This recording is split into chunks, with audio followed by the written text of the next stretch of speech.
Well, we've got our setup going on, and what I want to do next is sort of get a balance between all these effects. So the first thing I normally will do with the IO setup here, I'll generally go back and I'll turn off the delay and the reverb, and I want to get an idea how the dry sounds with the chorus. So I'll play it back. Yeah, I'll add boy. some chorus here. I want to do Ooh, some pre first. no, well. Stop it and go back. So I'm going to add a little more of this chorus effect to the dry. Yeah, boy. I can also adjust that a little bit. So I'm going to go back here. And I want to get a little more mix of this chorus going on.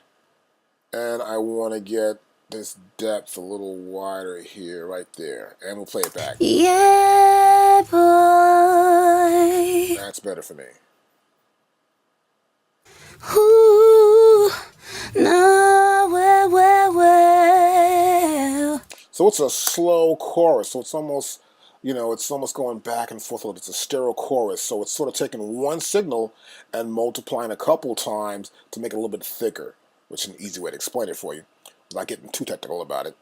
And so we'll play it back again. And we like that. Now notice that's pre-fader. So if I cut it off here, we're going to hear it back. That's the dry. Now with the chorus. Yeah, boy. Now I'm going to add a little bit of reverb here, but I want to start low. I want to bring it in. Yeah, boy. Ooh, no, well.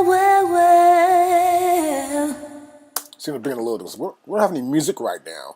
What we want to do is make sure we got this effect that helps this voice and supports it, but also want to give that airy feel.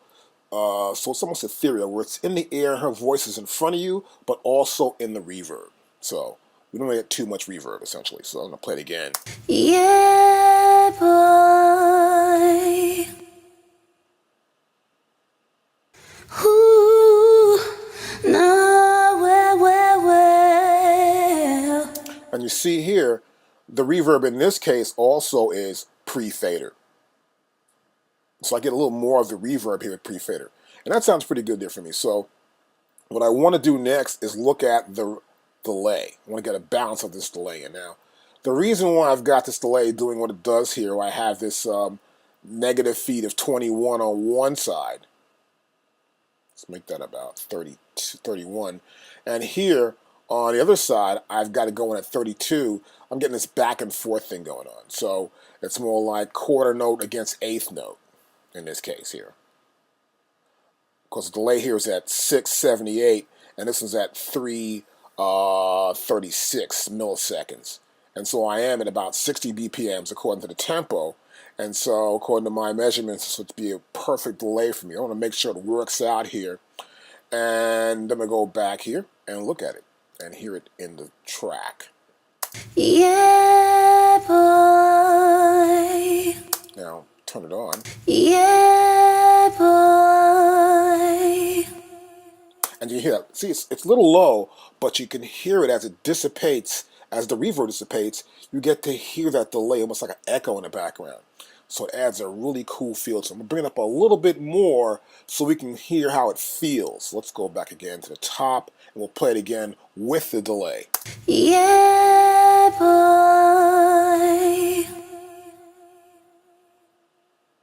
Ooh, no, well.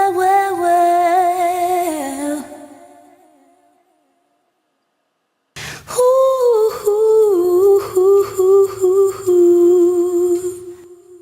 That's pretty good. Now, sometimes I may want to go a little louder if I'm going to do some sort of effects tricks with it later on, like only use the delay for certain words. And I'll get a little louder right here, and I'll play it back. A little bit more here, go up to about minus 7.4 dB. Yeah, boy. So it lasts a little longer. Ooh, no, well.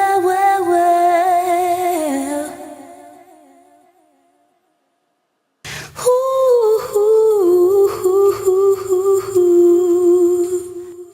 that's good because when she stops singing, the delay is still there.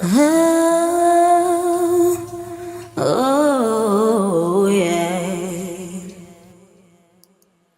Like a stadium. So that's how we do it.